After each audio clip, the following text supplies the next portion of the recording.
Am I audible?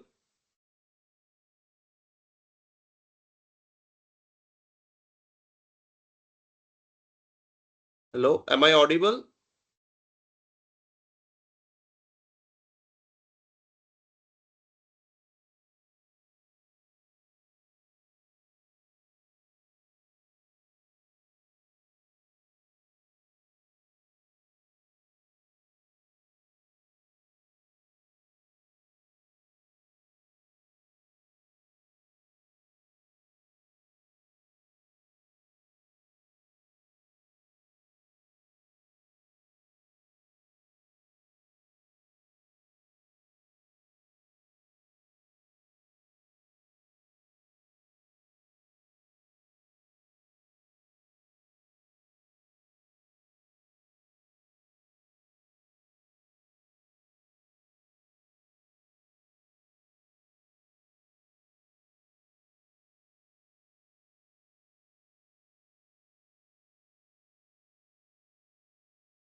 Okay, so good evening, everyone. I'll start today's session.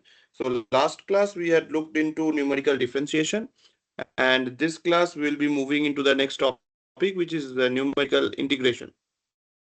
So in numerical differentiation, we saw why numerical differentiation is necessary, in what cases analytical differentiation does not work, and we have to resort to our numerical differentiation techniques.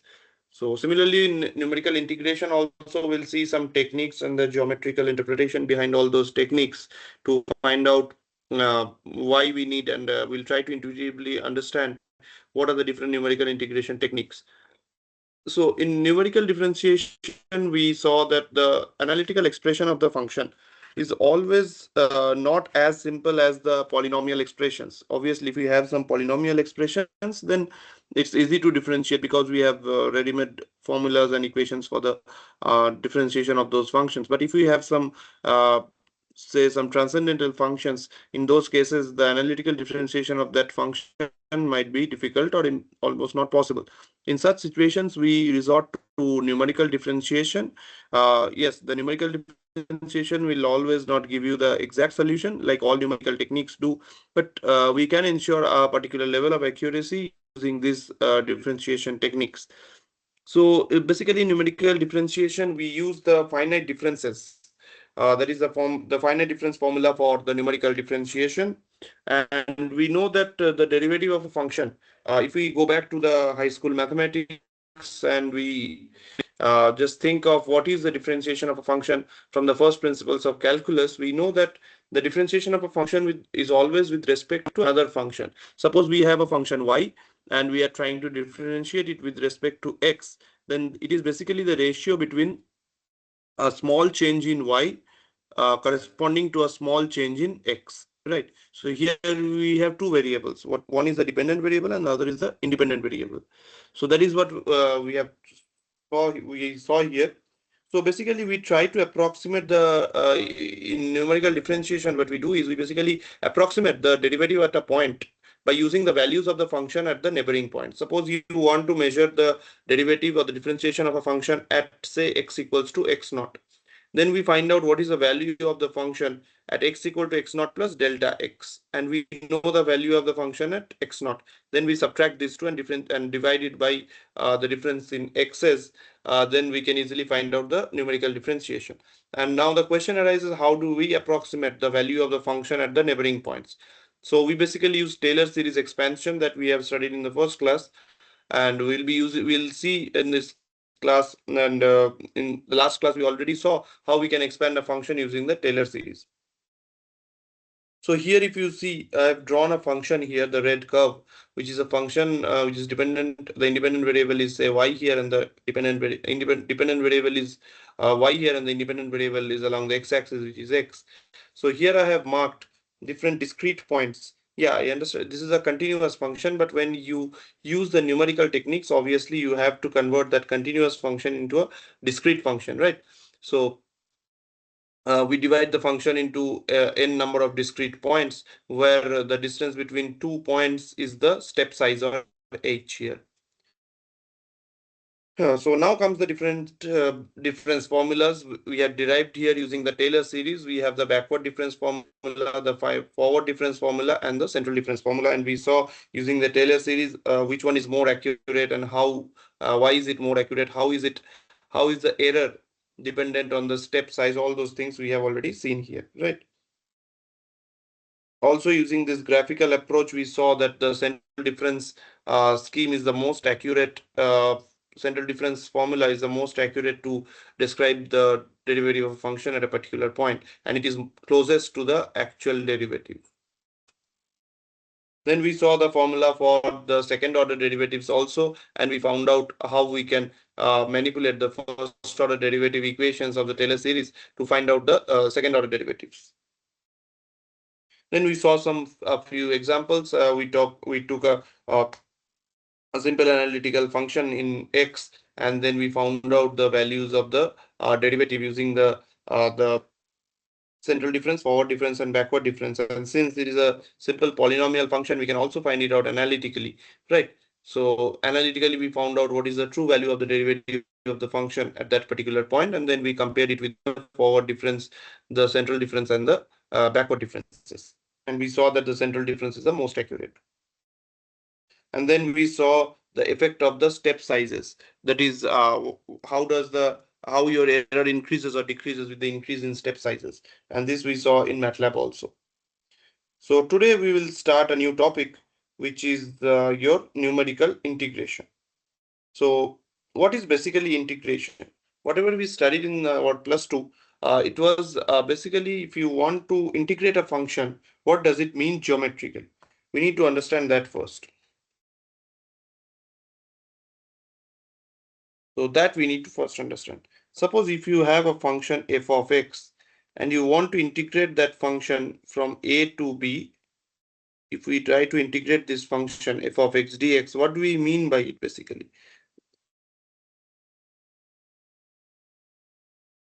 So if this is your function, say your function is somewhat like this, looks like a cubic function. This is my function, and say this is my a point. This point on the x-axis is a, and my this point is b. So if we are integrating this function, we basically are finding the area under this curve which is enclosed between a and b, right? So we are basically trying to find this function area. So now just try to think like this. If this curve was a straight line, then we can easily find this area because this will be a trapezium, right? So if you have a straight line like this,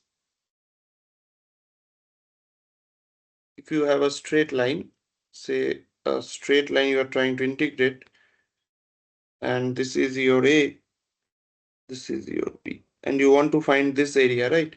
So if you want to find this area, this is basically a trapezium, and we know the formula for the area of a trapezium, and we can easily find it out. But if it is a random curve like this figure on the right, what we do? We don't have any ready-made formulas for finding the area of this equation. That's when we start doing integration. So how we do integration? What we do is, if I move this, okay. So what we do is, this curve actually is not a straight line, right? But we have to discretize this curve into such that every part is a straight line. So how we do that? So what we do is we divide this area into infinitesimally small rectangular or trapezoidal areas.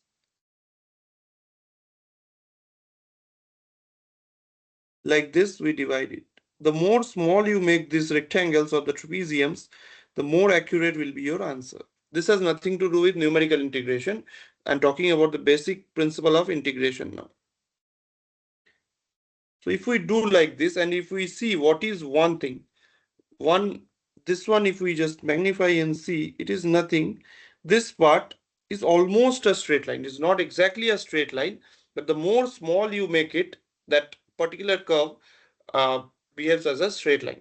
So then each of these thing, it forms a trapezium, and we know the area of a trapezium.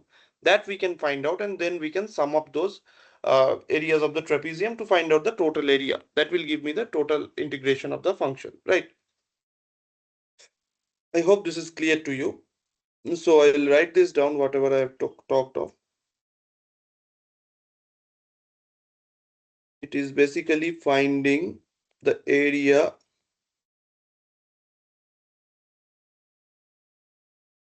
under the curve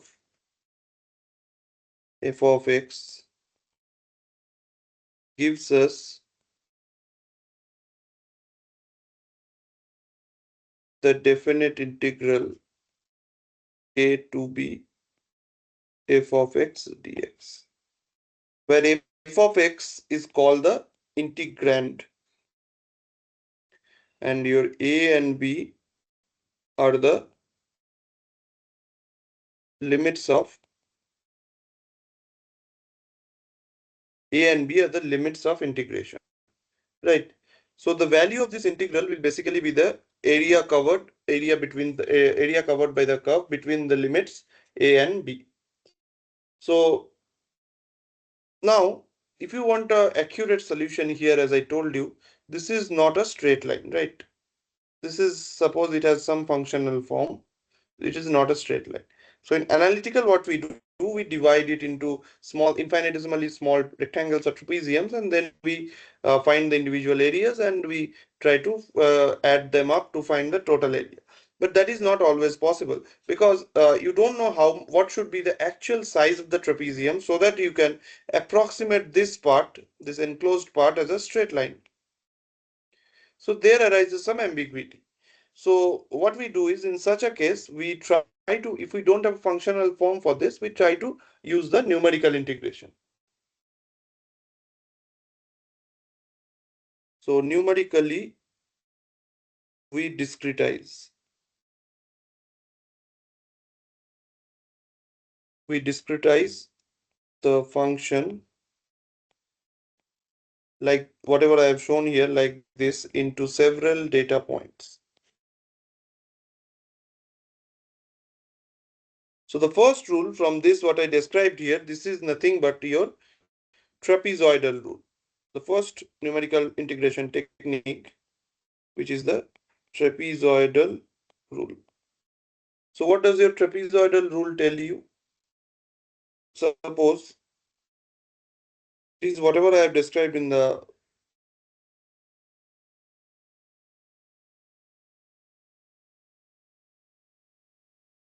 suppose you have a function like this, and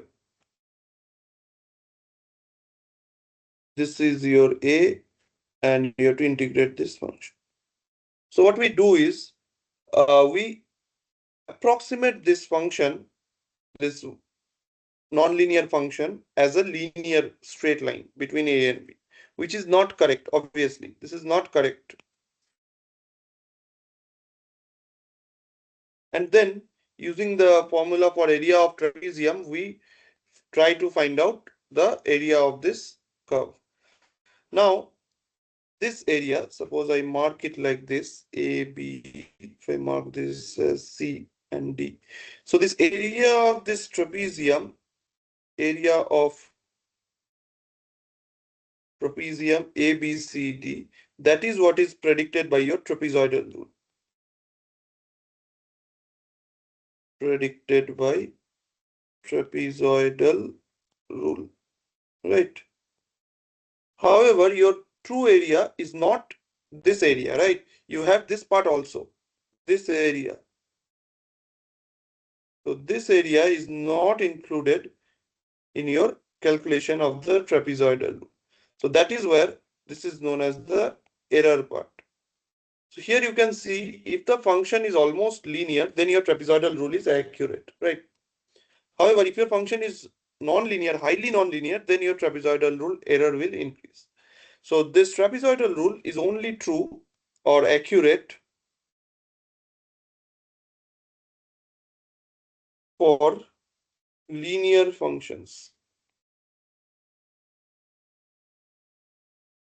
Okay. Now what we do in trapezoidal rule?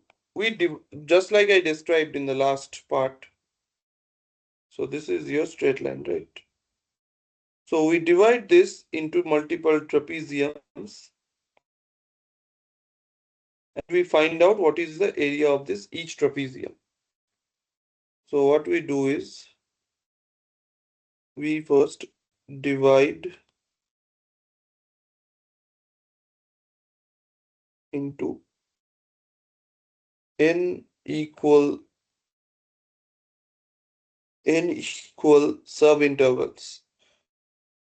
Each has a width, say h, right? So what will be h now? So each trapezium has a width of h, right? So this part we are telling as h. Each has h equal subintervals. So your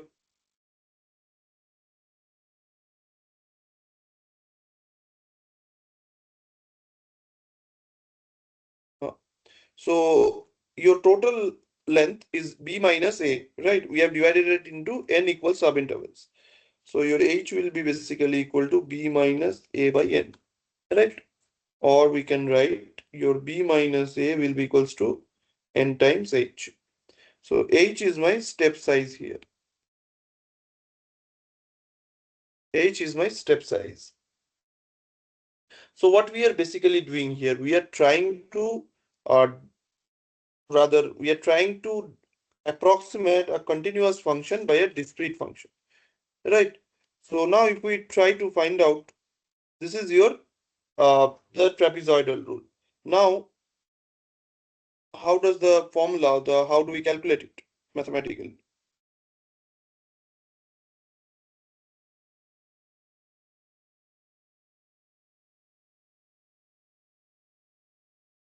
Suppose you have a function like this. So this is my A, this is my B. So what we do here, we divide into sub-intervals, right?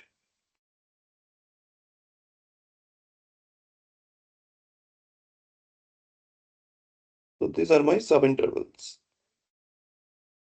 So now what we do is each sub-interval, the function is not linear, right? So we approximate it as linear function like this. Then you have like this. You linearize this.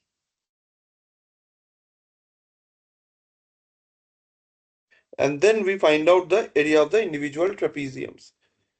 Say this is your A and B I'm removing here. Say this is x1, x2 up to say xi minus 1 and xi. So there are this data points. So now what is my, according to trapezoidal rule, if we try to find out A to B, it here itself. So now if we try to find out your A to B f of x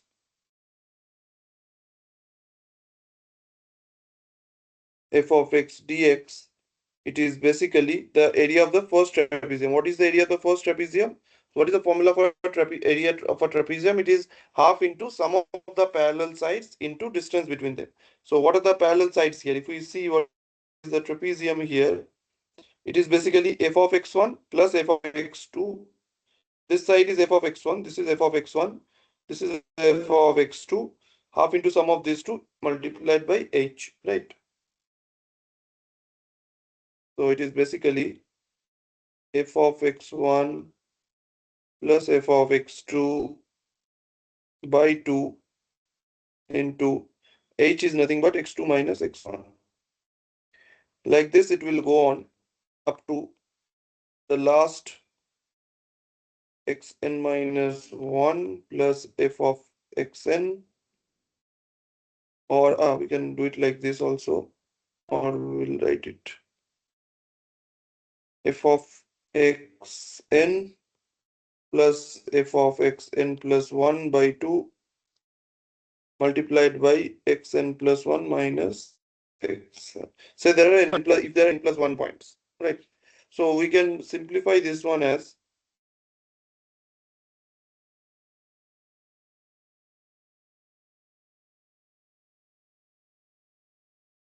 if we do it like this, up from I equals to 1 to n, f of xi plus f of xi plus 1.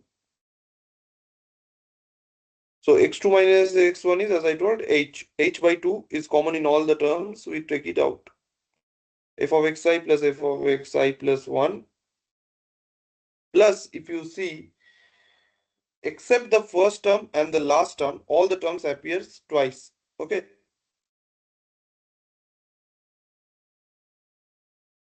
So what we do is, first we'll write it as it is, then we'll change it. F of xi plus f of xi plus 1, h by 2 we are taking outside. So this is it. So if you further want to simplify this,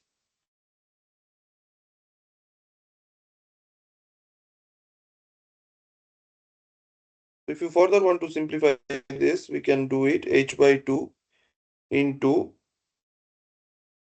first one will write f of x1 and the last one, which is that these two will appear once. Remaining all other terms, that is from I equal to 2 up to n, will appear f of xi 2 times. So thus, the trapezoidal rule, it basically boils down to if a2, if there are n points now I am writing, okay, h by 2, or rather it is h into f of a plus f of b, that is first and the last terms, by 2 plus the 2 and this by 2 gets cancelled, I equal to 2 to n minus 1 f of x. So this basically gives me the trapezoidal rule for evaluating the integration. This is my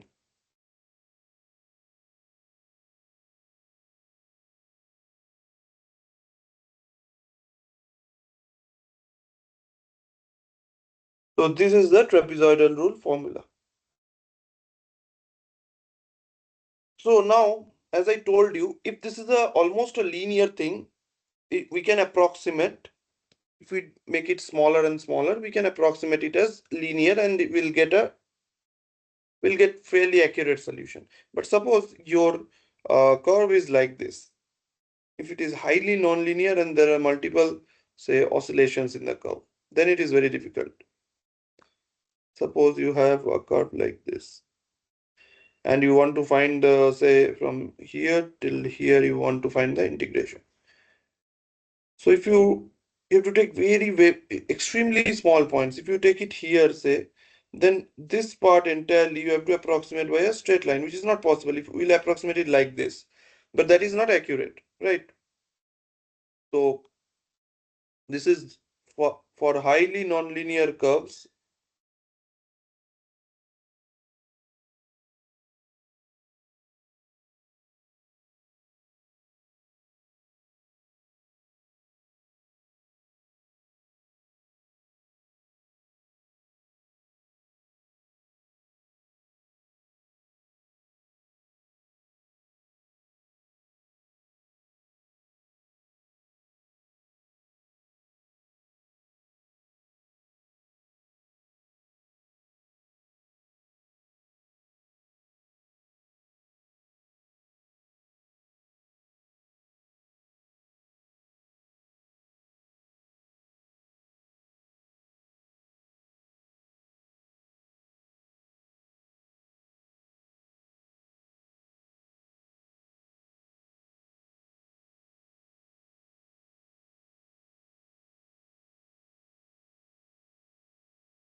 Okay, so this nonlinear curves, we can't assume it as linear, right?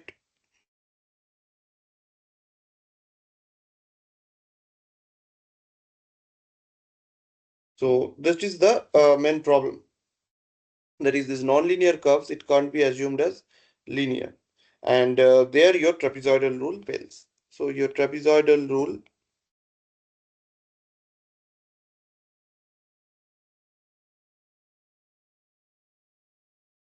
won't be accurate for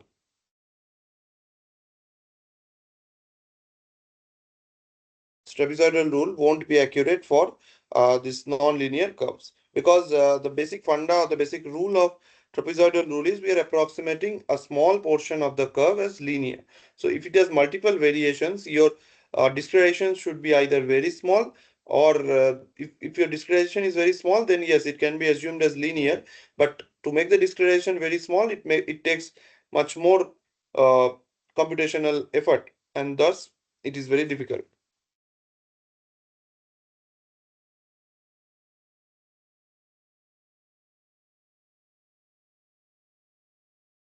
So now this is all about the trapezoidal rule. Now next comes the Simpson's rule. So what we do in Simpson's rule?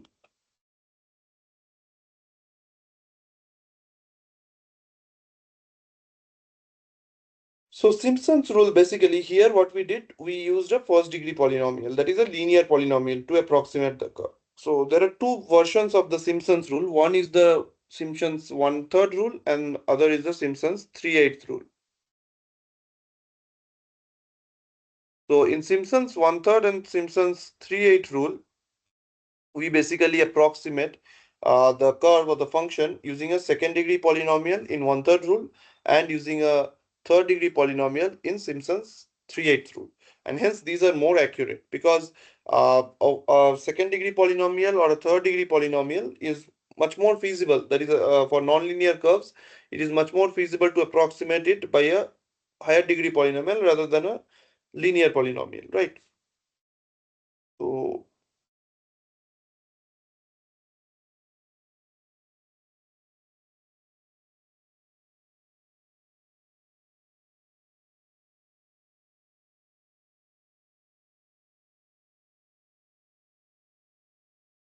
it uses a second and third degree polynomial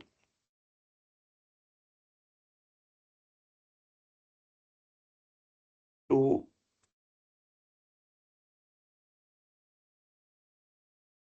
so it basically uses a second and third degree polynomial to approximate the integrand of the function which is being integrated. So Simpson's 1/3 rule, that basically takes a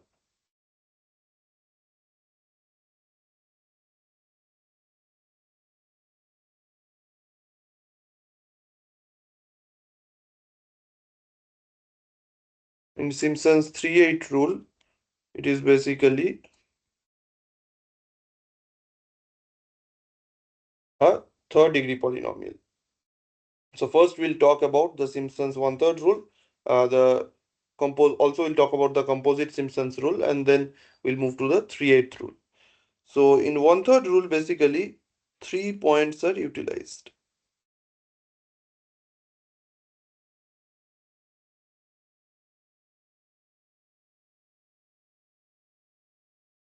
First is x1 is equal to a.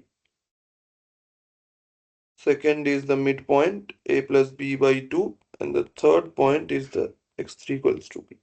So using this, we approximate the Simpsons, the second degree polynomial, and we use Lagrange's interpolating.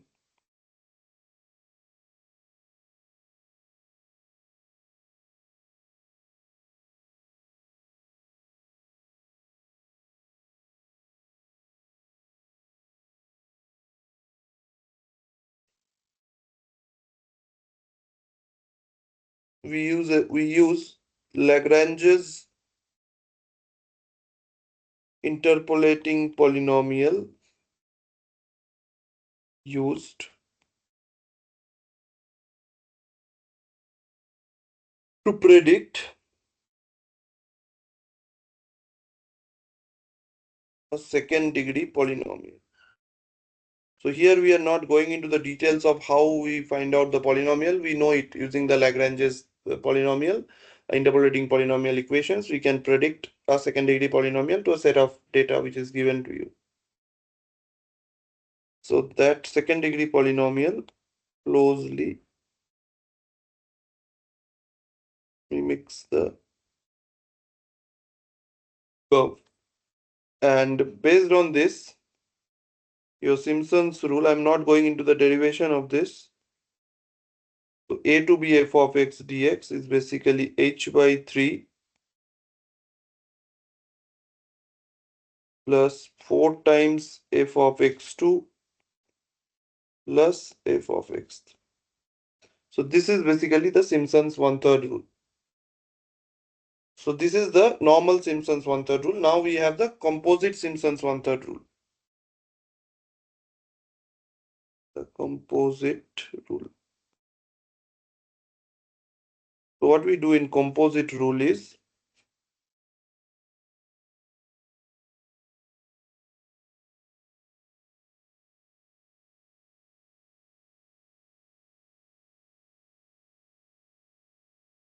suppose you have a function like this.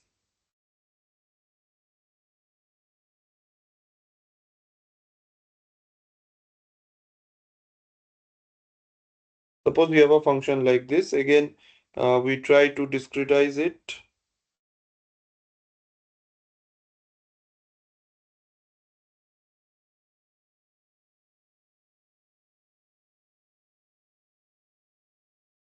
We discretize this function like this.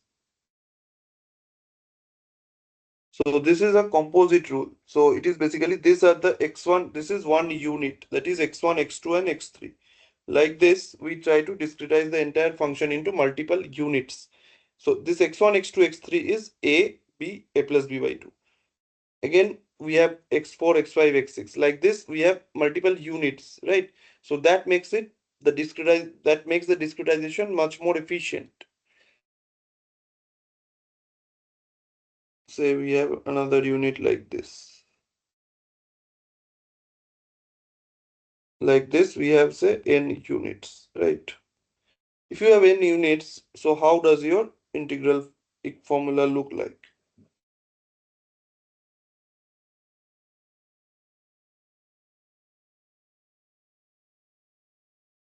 A to b f of x dx equals to, it is h by 3 f of x 1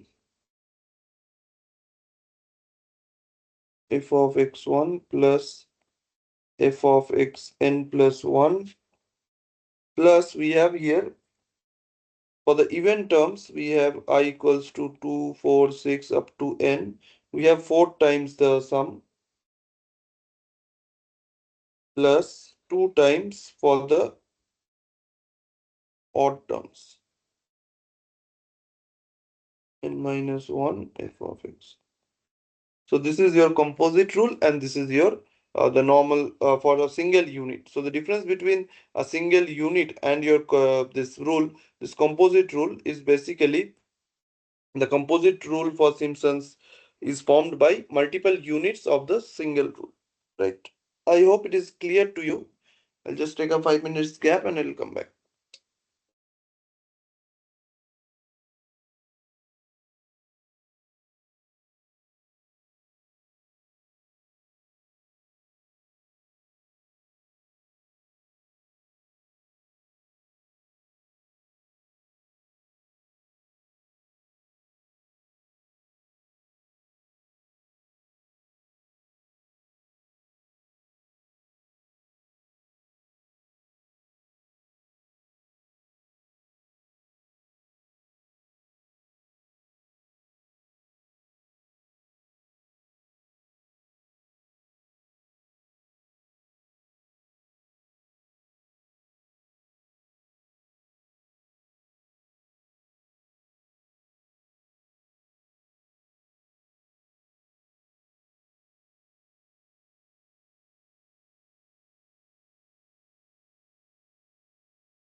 So this was about the Simpson's one-third rule, the single unit rule, and the composite rule. So now we'll move to your Simpson's 3/8 rule, where we basically it is the same as the one-third rule, except there are 4 points here because we are approximating the curve using a third degree polynomial, right?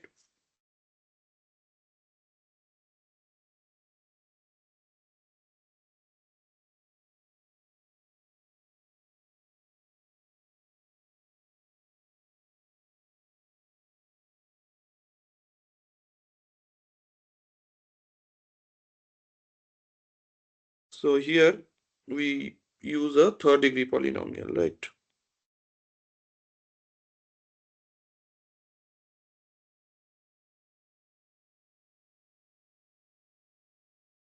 A third degree polynomial used to predict the curve using Lagrange's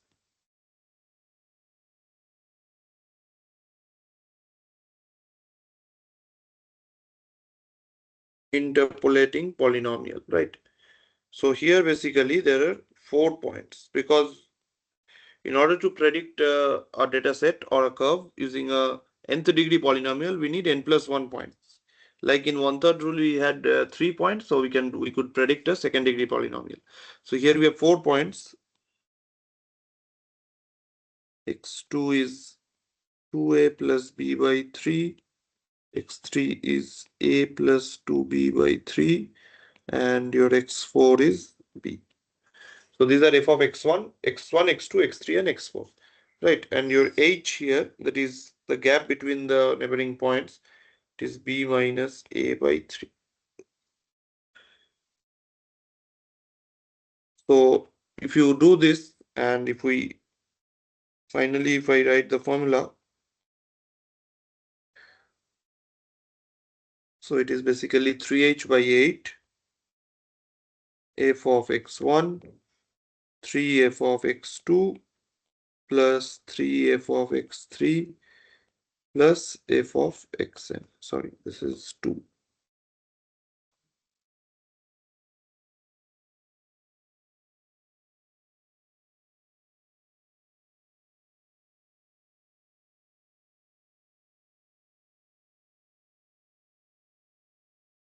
So this is the formula for the Simpson's 3/8 rule. And now if we do the composite rule, that is divide we divide our domain of integration into multiple units. This each unit has 4 points, right? So then it basically turns out to be equals to 3h by 8 f of x1 plus 3 times summation I equals to 258 up to n minus 1. It is f of xi plus f of, this formula is a little bit complex, but 2 times I equals to 4, the remaining ones, up to n minus 2. This is f of xi plus f of xn plus 1. So this is the formula for the composite Simpson's 3/8 rule. I hope it is clear to you.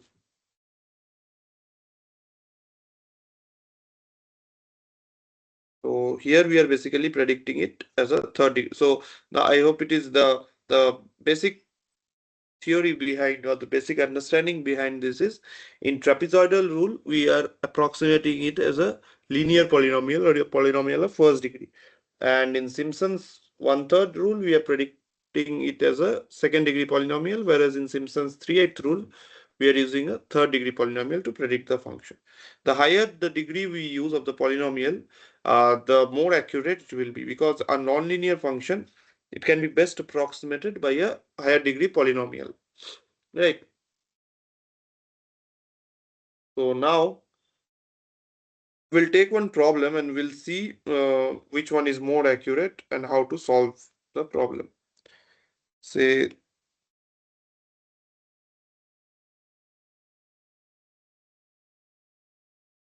So suppose it is 0 to 1.2. The integrand is 0.2 e power 1.5x dx. This one we have to integrate. So first we'll do using trapezoidal rule. Okay.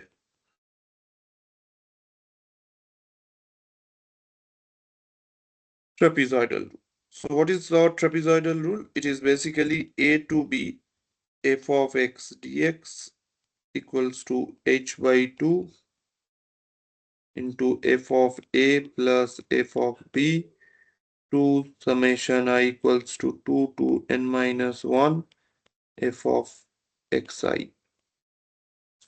This one only, right? Yeah. So this is my equation. So here suppose h, what step size we will use here. Say first we'll use the smallest possible step size, the largest possible step size, and then we'll slowly reduce. So here we are say using h equals to 1.2 minus 0. That is, we are using only one subinterval. That is, suppose if your function is like this, we are using only one subinterval, and in this we are predicting it is a straight line. Obviously it will not be accurate, right? So h is basically b minus a by n. B is 1.2 minus a is 0. By n we are using here one subinterval. So h is 1.2, right? So n is basically 1 here. Therefore I will be equals to h by 2. That last term will not be there. Only there are two terms, 0 and 1.2, right? So h is basically 1.2 by 2 f of 0. So if you calculate this, f of 0 is basically 0.2. It is 0.2 plus e power 1.5 into 1.2. So if you simplify this, this will be 0.8459. Now we'll see using analytical. Analytical, we have the this closed form function, right? So analytical solution also we can find out. 0 to 1.2.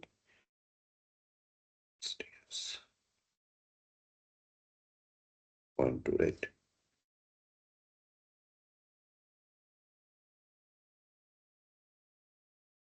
So e power ax integration is e power ax by a, 0 to 1.2. So this, if you evaluate, this will come around 0.675. So this is my actual solution, and using trapezoidal rule and h equal to 1.2, we obtained it as 0.8459, right? So that is not, there is a lot of error. So now we'll see using Simpson's rule, okay? Not the composite rule, the normal rule we'll first use. First 1/3 rule we will see. What is h here? H is basically b minus a by 2. So it is 1.2 minus 0 by 2, 0.6. So your I will be, what is I? H by 3, f of a plus f of b plus 4 times the even terms, right? I equal to 2, 4, 6 up to n. I equal to 1, 3, 5 up to n minus 1 f of xi. So f of xi. 0.6 by 3. What is f of a? F of a is f of 0, f of 1.2. So how many terms we have here? We have only 3 terms here. First, second, and third. So this is only, this last term will go off 4 into f of 0.6. Correct. So this is, so if you find this out, this turns out to be 0.6755. So you can see here the actual solution was 0.6752, and your Simpson's 1/3 rule that gives us 0.6755. And your trapezoidal rule is 0.8459. So you can understand what is the level of accuracy Simpson's rule is providing you. Basically, it is far more accurate than your trapezoidal rule. So now we'll see using Simpson's 3/8 rule. Okay. Simpson's 1/3 and 3/8 rule separately we need not do it because the Simpson's rule, the accuracy level is almost the same for 1/3 and 3/8 rule. Little bit difference might be there. So now what we will do is we'll reduce h. Okay. So we'll take now for trapezoidal rule again.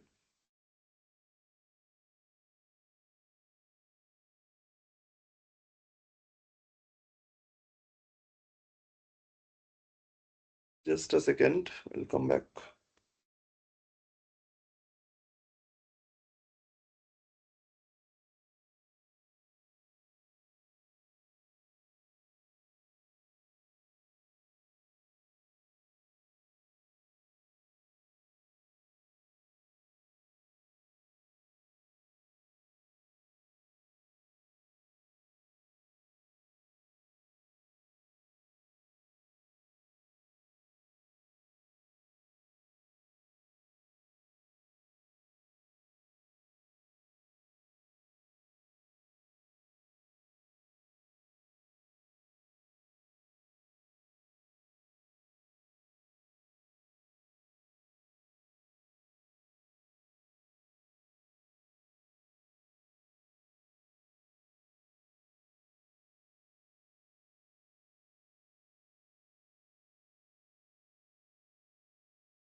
Okay. So now we'll see using in trapezoidal rule, if we replace it as, if we change h to 0.6. So basically it is a composite trapezoidal rule. That is two applications of the single trapezoidal rule we are doing here. Okay. So h is 0.6. So your I becomes h by 2 f of a plus f of b plus 2 times summation I equal to 2, 3, dot, dot, dot, up to n minus 1 f of xi. H is 0.6 by 2, f of 0, f of 1.2, and 2 times f of 0.6. So if you do this, it will come as 0.7180.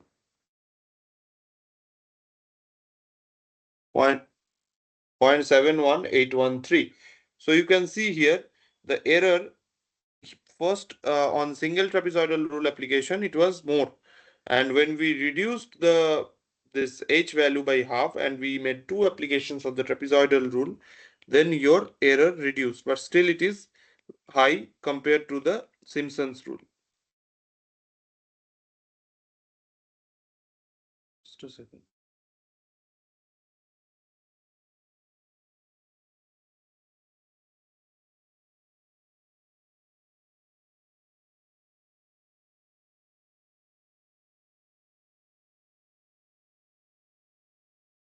Okay, so now we will see.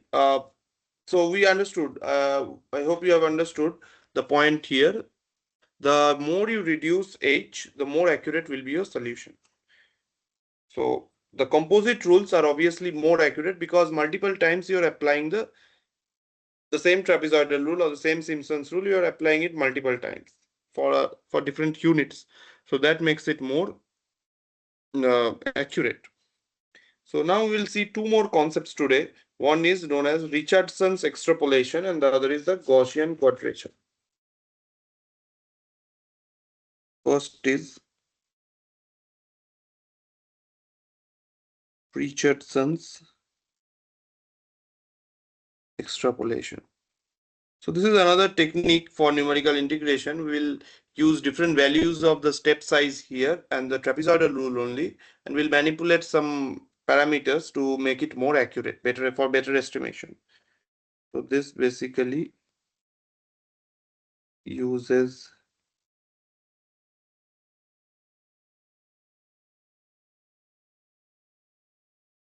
trapezoidal rule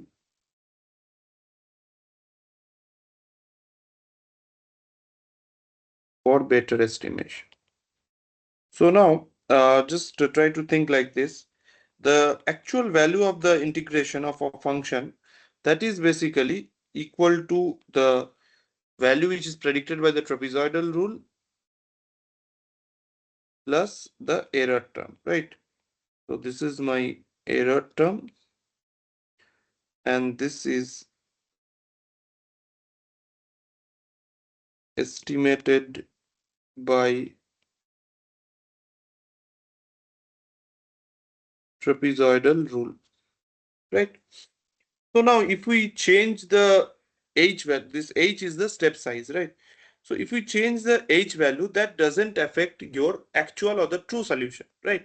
It obviously affects your value which is obtained by the trapezoidal rule, but your true solution won't be affected by this. So we can write like this: the value which is obtained using step size h1. So I of h1 plus e of h1 is basically equal to the true value. So that will also be equal to I of h2 plus e of h2.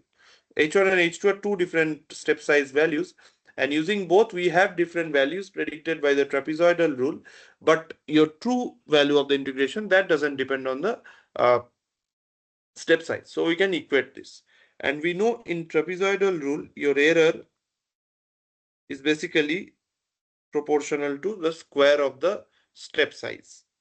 So we can write here E of h1 plus E of h2 is equal to h1 square by h2 square, right? So this we are going to substitute here.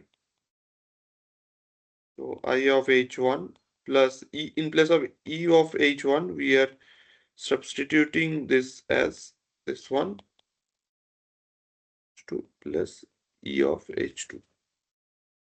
So from this, if we try to find out what is E of h2, it is basically I of h2 minus I of I of h1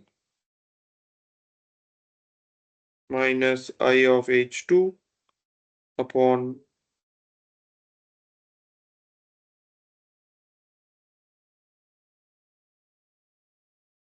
1 minus h1 by h2 whole square.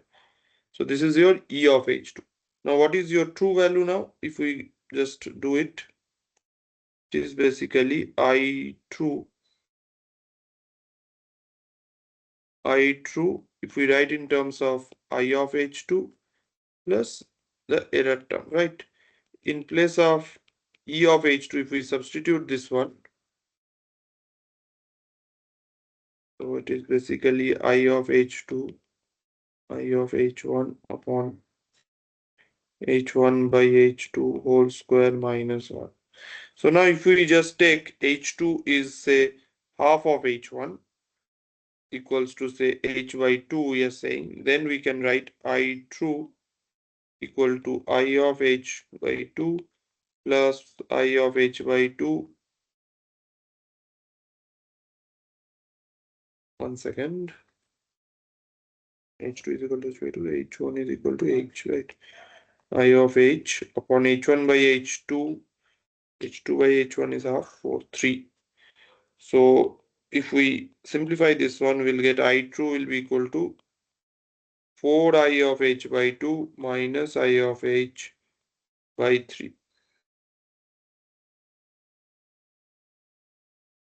And you can see here here the error will be reduced because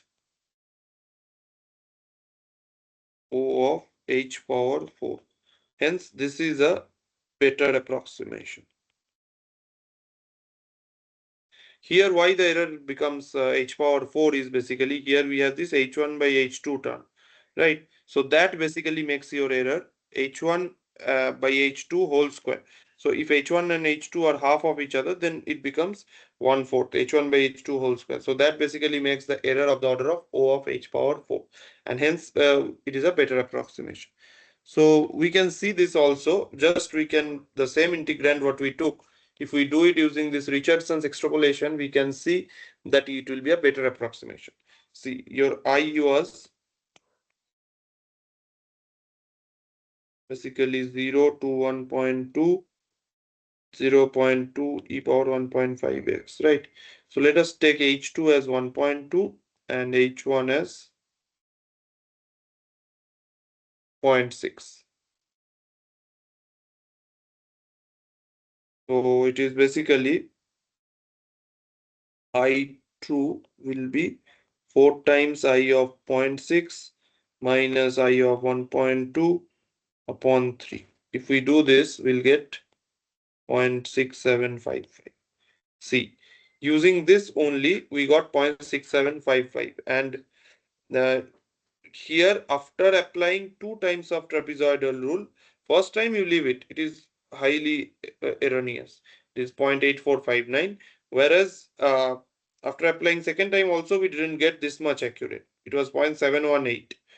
And now using this Richardson's extrapolation, we got 0.6755. That is, it is giving me the same level of accuracy as the Simpson's rule.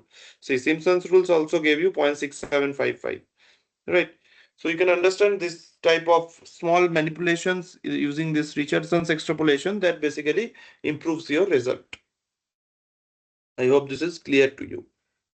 So you can experiment this using different values of step size. Here I have done it with h by 2. You can try with h2 and h1 as h by 3. Like that you can try.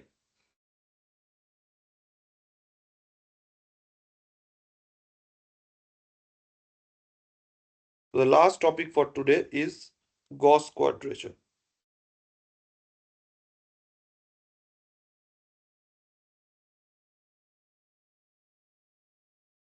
So what we do in Gauss quadrature is basically the integrand we are trying to express as the sum of two functional values multiplied by some constants. Say it is C naught f of x naught plus C1 f of x1. So in order to evaluate this, we have four unknowns here. What are the four unknowns? C naught, C1, x naught and x1. We don't know what are these.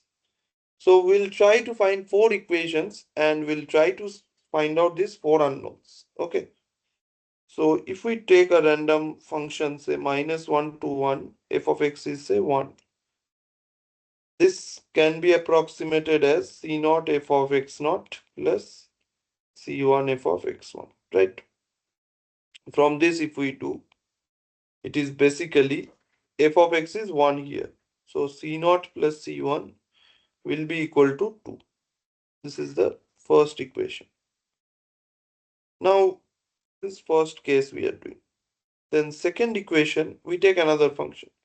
Let f of x equal to x and we perform the same integration.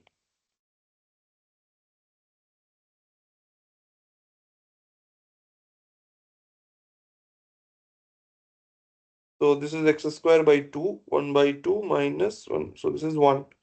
So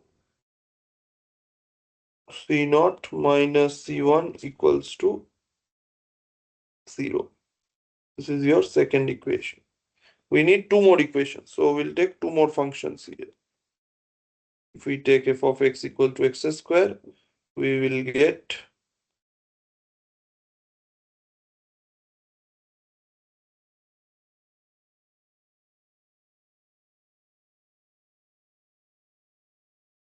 so it is basically x naught square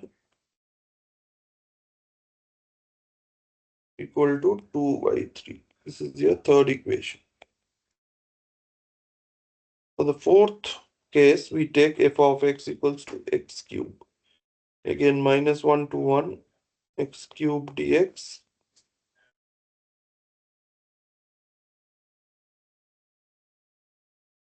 From this, we can get x naught cube, x1 cube equals to 0. So from the first two equations, we can find out C0 and C1. From equation 1 and equation 2, we can find out C0 is equal to C1 equals to 1.